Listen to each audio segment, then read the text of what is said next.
Hi, I'm Emilia from Armenia. I'm 16 years old. I took my first steps as an activist at the age of 12 at the organization Bridge of Hope as a young journalist. I had many articles printed in the magazine Sunflower. Our aim was to help people with physical disabilities to integrate into society easily and feel that they are a full part of it. Currently, I study at Eurasia High School where I'm the president of Student Council. Here I organize many projects, but my main project is called We All Have Equal Rights. The goal of the project is to make society aware of the difficulties that disabled people face and to provide everybody access to all normal services. I also have another project of debates both in Armenian and English about current problems like crime, violence, smoking, etc.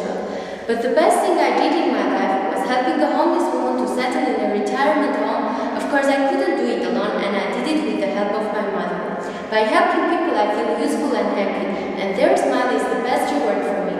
But there is one more rewarding thing that I gain valuable life experience by volunteering.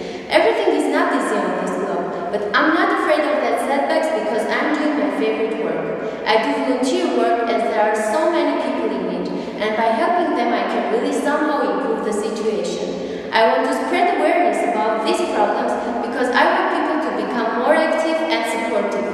I want to be a part of something good. Volunteering changed a lot of things in my community, starting from the people's attitude towards surrounding world and people. Of course, it's good for me because I develop my skills together while helping others.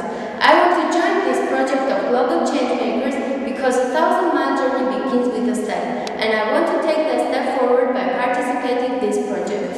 I want to join